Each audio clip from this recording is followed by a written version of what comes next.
Assalamualaikum warahmatullahi wabarakatuh. Selamat datang anak-anak di pembelajaran dalam jaringan untuk mata pelajaran tematik kelas 6 MI Bahrul Ulum Tambak Beras Jombang. Apa kabar hari ini? Semoga kalian semuanya dalam keadaan sehat walafiat dan jangan lupa bahagia. Anak-anak, kali ini tematik kelas 6 akan berpindah ke tema 2.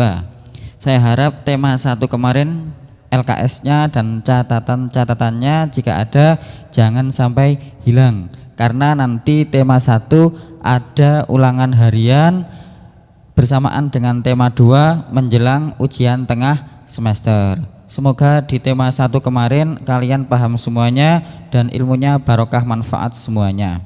Sekarang untuk bulan September kali ini kita akan beralih ke tema 2. Tema 2 sekarang LKS-nya disiapkan sambil membuka link YouTube ini, silahkan disimak LKS tema 2-nya. Sudah? Sebelum pembelajaran dimulai, marilah anak-anak berdoa semuanya. Semoga di tema kedua kali ini pembelajarannya lebih lancar dan lebih manfaat dan lebih paham. Amin ya rabbal alamin. Ala hadiniyah al-Fatihah. A'udzubillahi minasyaitonirrajim. Bismillahirrahmanirrahim. Alhamdulillahirabbil alamin. Arrahmanirrahim. Maliki yaumiddin. Iyyaka na'budu wa iyyaka nasta'in. Ihdinas siratal mustaqim. Shiratal ladzina an'amta 'alaihim ghairil maghdubi 'alaihim waladdallin. Amin. Baiklah anak-anak, sebelum ke tema 2 dipersiapkan, diberikan semuanya termasuk LKS-nya, dan jangan lupa didampingi teh hangat di pagi hari ini yang sangat cerah ini. Sekarang anak-anak silakan diperhatikan tematik kelas 6 MI Bahrul Ulum Tambak Beras Jombang. Untuk tema 2 yakni persatuan dalam perbedaan. Di pembelajaran kali ini kita akan belajar tentang subtema 1 tentang komponen ekosistem, tapi saya batasi untuk mata pelajaran PPKN dan bahasa Indonesia. Untuk mata pelajaran ilmu pengetahuan alam, ilmu pengetahuan sosial dan SBDP akan Bapak jelaskan di pertemuan berikutnya. Baiklah anak-anak, subtema 1 kali ini pertama kita akan membahas tentang PPKN. PPKN di LKS tema 2 ada di halaman 3 sampai halaman 7. Silakan dibuka. Nah, anak-anak, subtema 1 PPKN ini menerangkan tentang perbedaan-perbedaan yang ada di lingkungan sekitar. Anak-anak perlu kita ketahui antara manusia satu dengan manusia yang lain, antara kelompok satu dengan kelompok yang lain, itu pasti ada yang namanya perbedaan.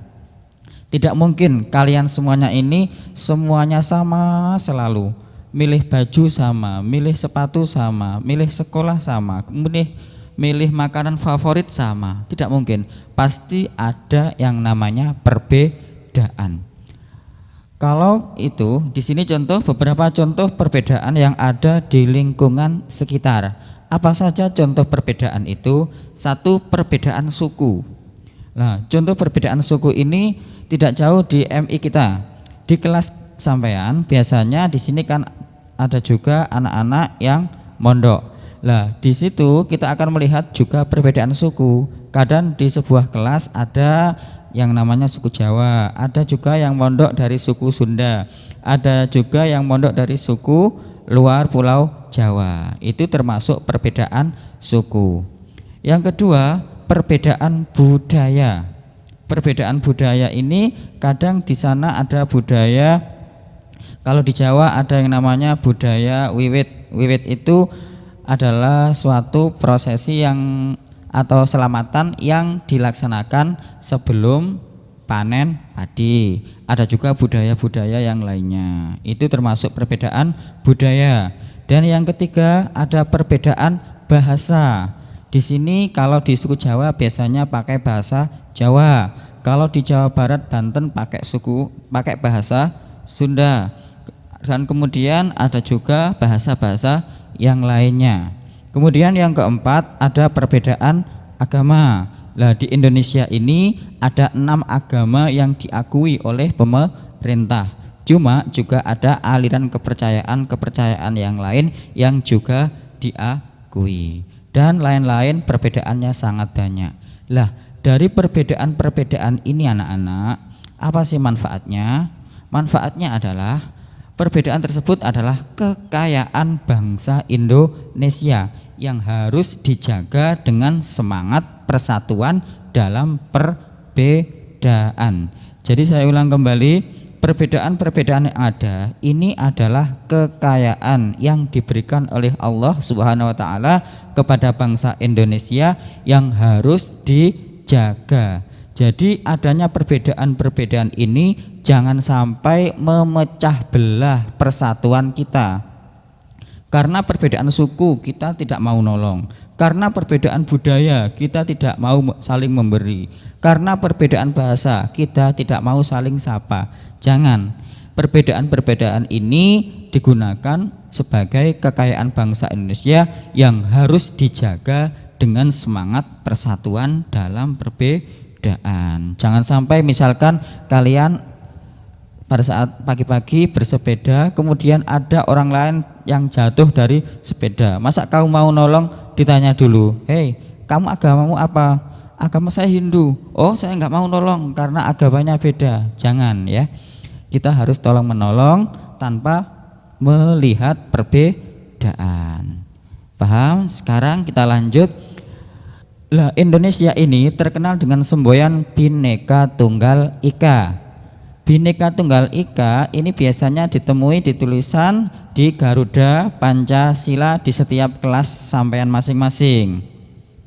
Bhinneka Tunggal Ika yang pertama anak-anak, Indonesia perlu kita ketahui memiliki 17.491 pulau. Ini kurang lebih dari pulau besar sampai pulau sedang sampai pulau kecil. Indonesia memiliki 17.491 pulau, termasuk contohnya Pulau Jawa, Pulau Sumatera, Pulau Kalimantan, Pulau Bali dan lain sebagainya, sampai pulau kecil-kecil yang dihitung sampai 17.491. Semoga kalian semuanya hafal semua nama-namanya ya. Yang kedua, Indonesia memiliki 1.340 suku.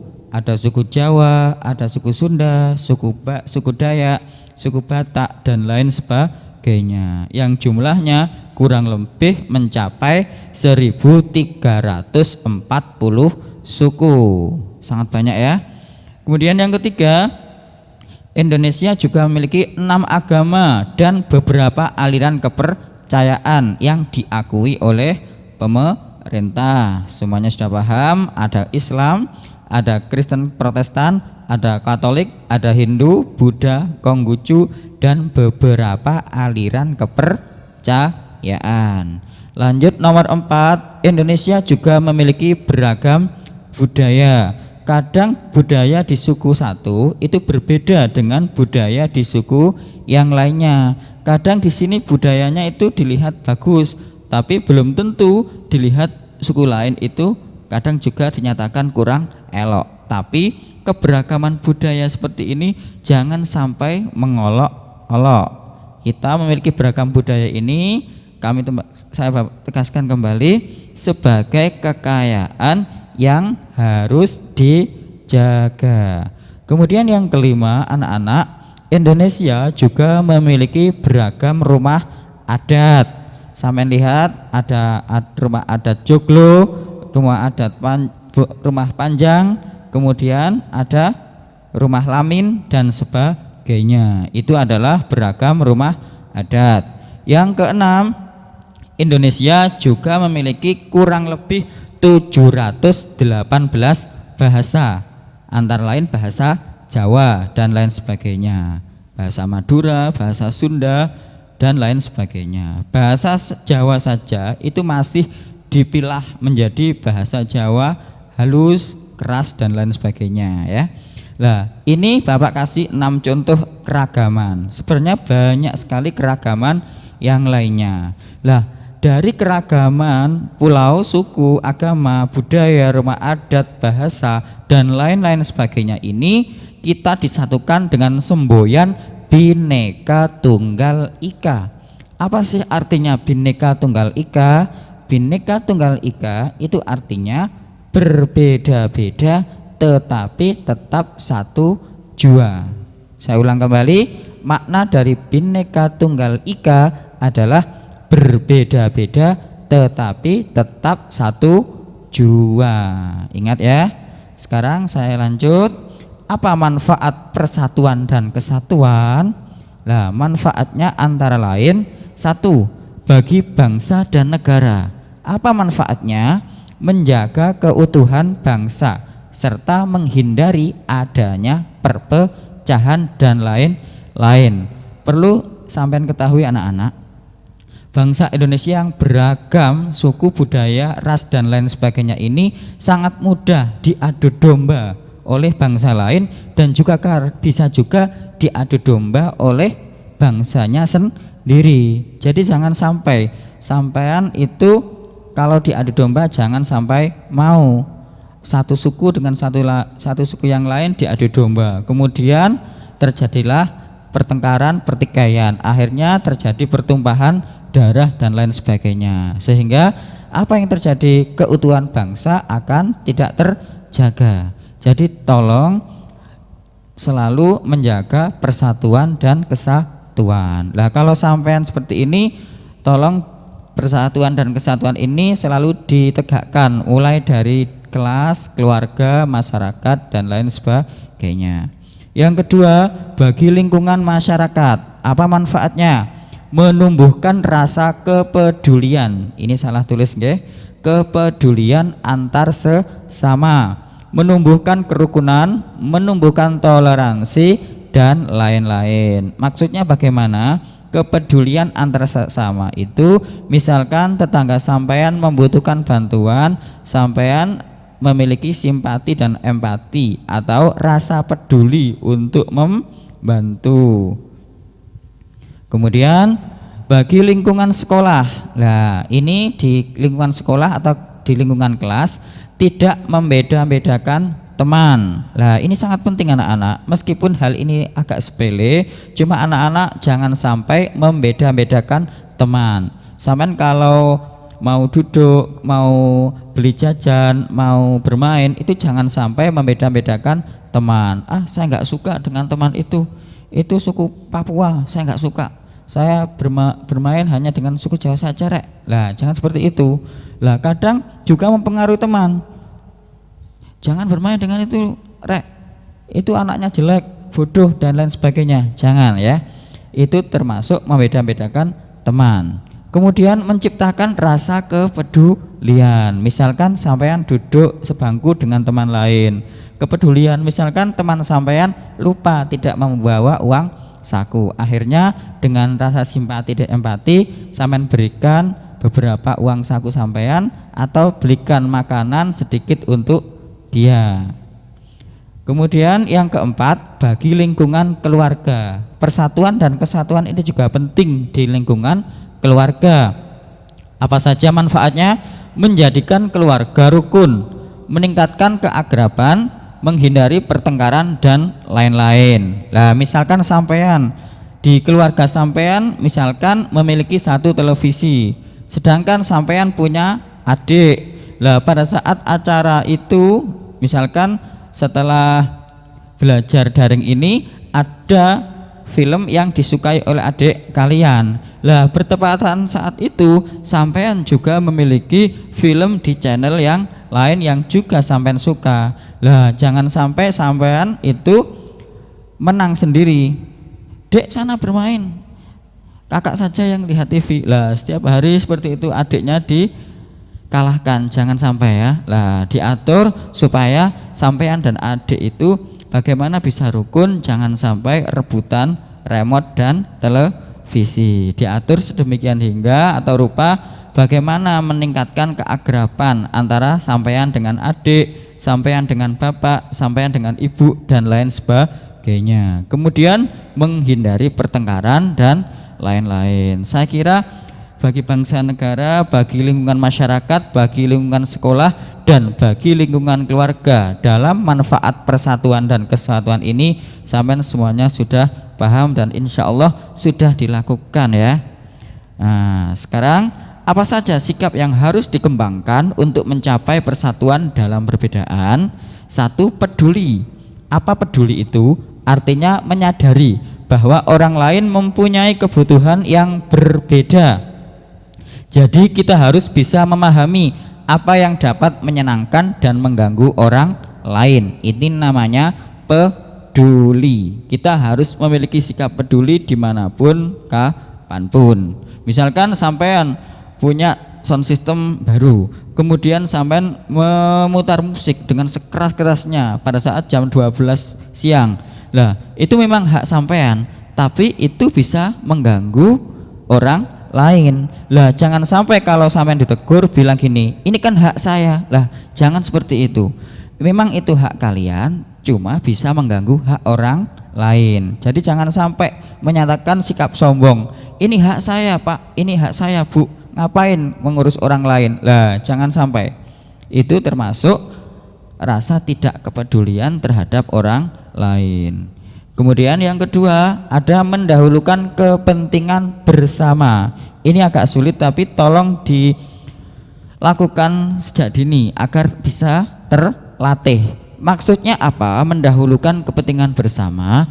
Kepentingan bersama itu adalah kepentingan kelompok. Misalkan kelompok sampean akan membuat tugas dari Pak Guru. Lah, jangan sampai kepentingan pribadi sampean didahulukan. Misalkan sudah janjian besok anak-anak, besok teman-teman kita kumpul ya di rumahnya, misalkan di rumahnya Albirasya. Lah, kemudian jangan sampai, oh jangan besok, besok saya mau jadwalnya gini.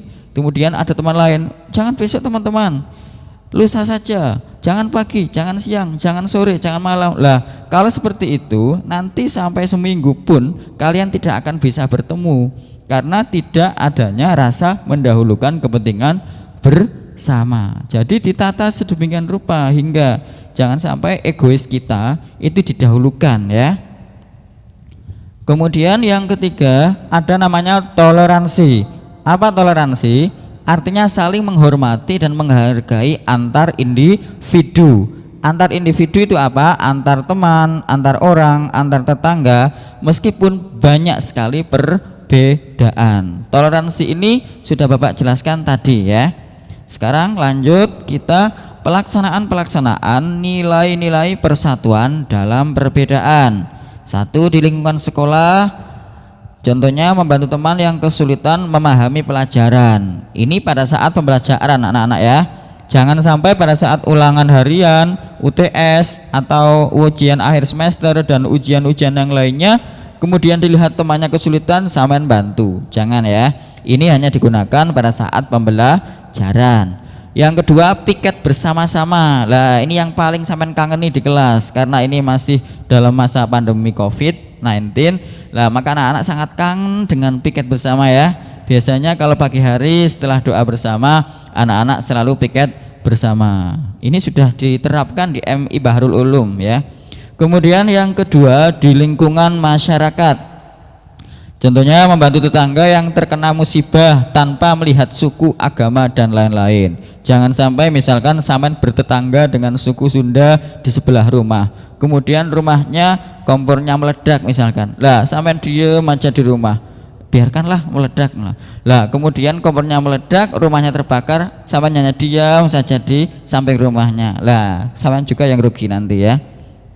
Yang kedua, bergotong royong membersihkan lingkungan desa. Lah, ini biasanya dilaksanakan seminggu sekali atau setahun sekali menjelang 17 Agustus biasanya ya.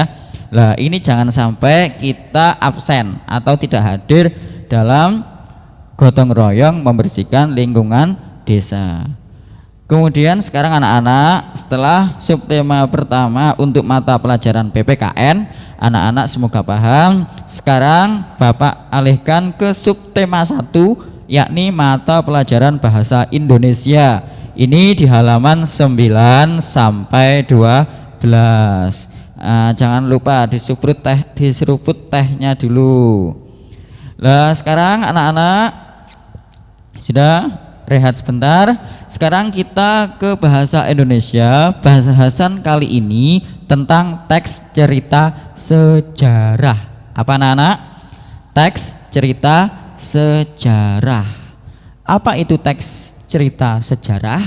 Adalah teks yang di dalamnya menjelaskan dan menceritakan tentang kejadian fakta masa lalu yang menjadi asal atau latar belakang terjadinya sesuatu yang memiliki nilai sejarah baik naratif maupun deskriptif. Kadang juga bukan berupa fakta, kadang juga berupa opini atau ide. Nah, teks sejarah itu ada dua. Apa? Yang pertama ada fiksi. Fiksi itu tidak nyata, karangan orang lain dan tidak benar-benar terjadi. Kalau non fiksi itu nyata. Apa maksudnya? Non fiksi itu nyata, benar-benar terjadi pada masa lampau. Paham ya? Teks cerita sejarah ada dua, ada fiksi, ada non fiksi. Bukan diksi ya, tapi fiksi.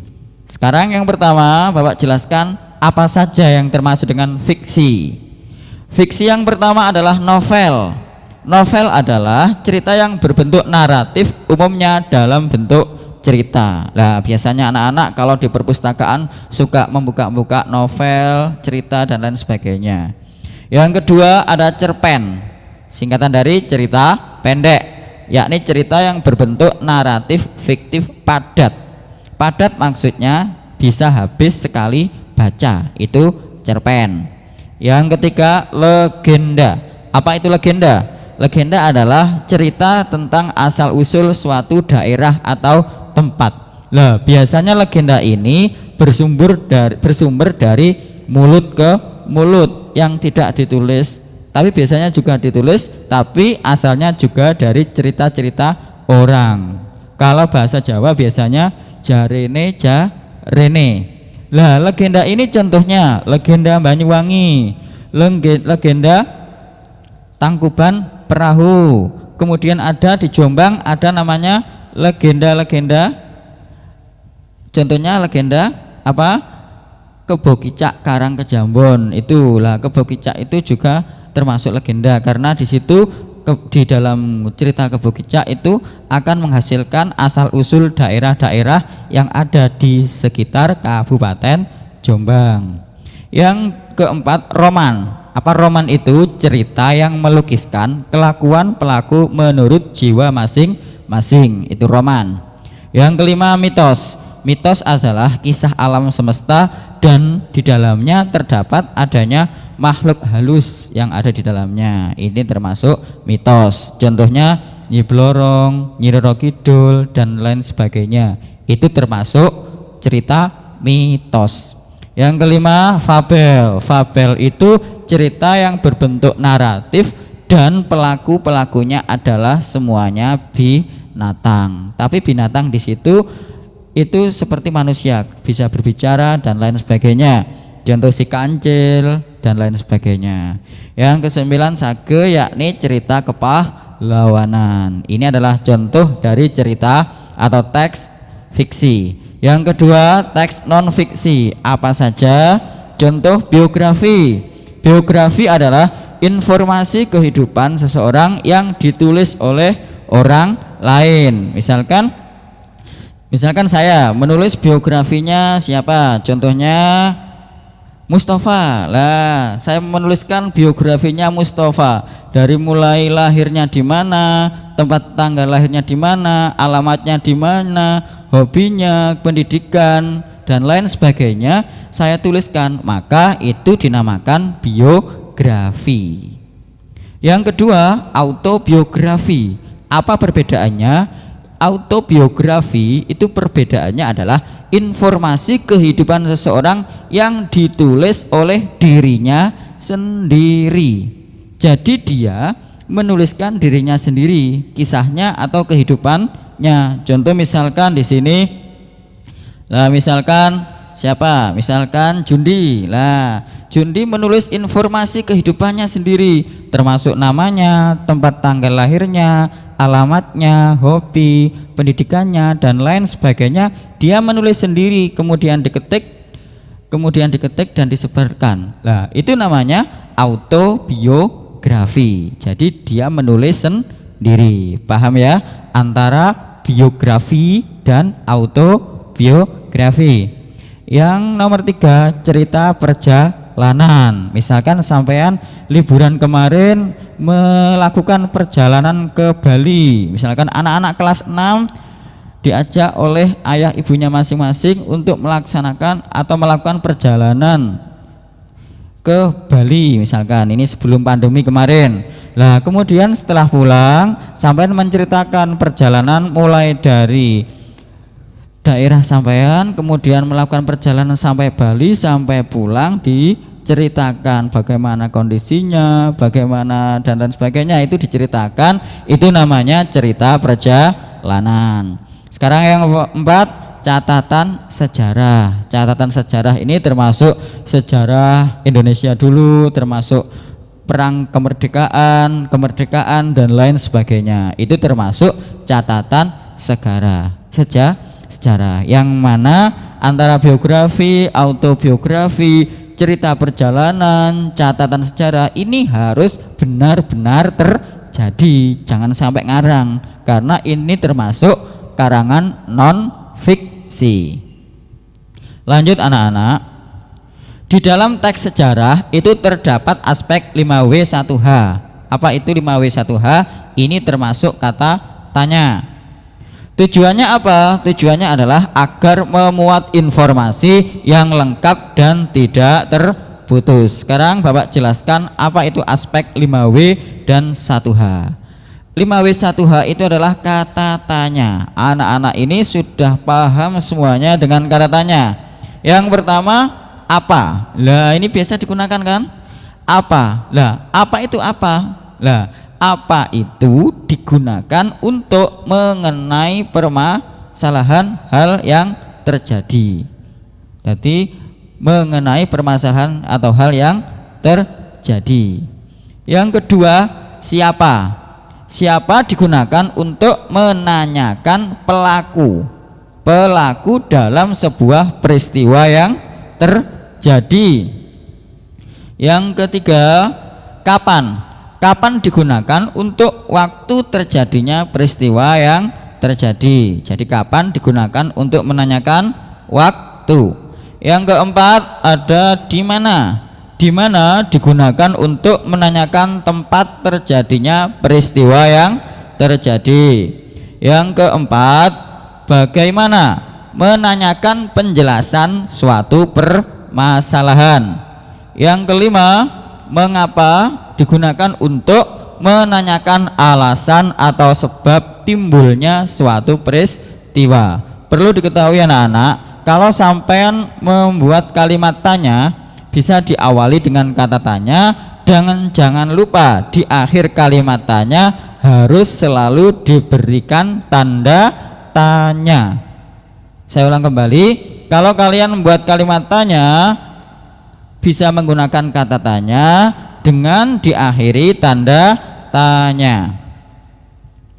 Nah, saya kira subtema 1 untuk bahasa Indonesia sudah selesai. Nah, untuk pertemuan kali ini Bapak hanya menjelaskan 2 mata pelajaran saja untuk mata pelajaran PPKN dan bahasa Indonesia. Nah, dalam pembelajaran kalau tidak ada tugas itu kata anak-anak kelas 6 dulu bagaikan sate tanpa daging ya.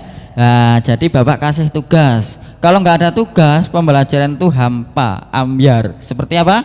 Sate tanpa daging. Sunduk idolan. Nah, tugasnya apa?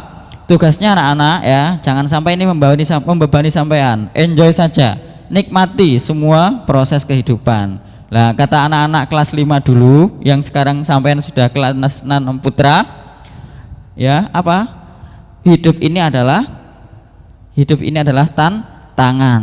Ingat ya, hidup ini adalah tantangan. Jadi kalau kalian tidak mau tantangan, jangan hidup ya. Apa? Kerjakan latihan soal di LKS. Lah, cukup sedikit. PPKN dikerjakan poin A, poin B dan C. halaman 5 sampai 6. Ya, silakan dinikmati ya. Sangat mudah anak-anak, jangan sampai merasa terbebani. Kalau terbebani ya nanti menjadi beban. Yang kedua, bahasa Indonesia itu di halaman 12 sampai 13. Itu sangat mudah. Nah, kalau mengerjakan anak-anak, tolong menggunakan ballpoint hitam yang jelas. Oke. Jangan menggunakan pensil di LKS. Nanti kalau difoto dan dikirim via WA itu nanti sulit terbaca oleh Pak Guru ya.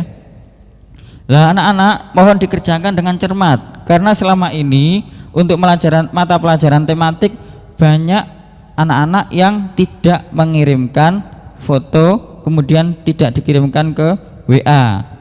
Lah tolong dikerjakan dengan cermat menggunakan ballpoint, saya ulang kembali, hitam, lalu difoto dan dikirim ke WA guru mata pelajaran tematik kelas 6. Untuk kelas 6 putri dikirim ke nomornya Bu Imro'atul Munirah dan untuk kelas 6 putra dikirim ke saya. Waktunya juga sangat lama sampai 15 September 2020. Nah, anak-anak, sampai jumpa di pertemuan selanjutnya. Semoga pertemuan kali ini untuk tema 1, tema 2 untuk mata pelajaran PPKN dan Bahasa Indonesia kali ini memberikan manfaat barokah sebesar-besarnya kepada kita semuanya. Semoga sukses dan barokah ilmunya. Wabillahi taufik wal hidayah waridho wal inayah. Wassalamualaikum warahmatullahi wabarakatuh.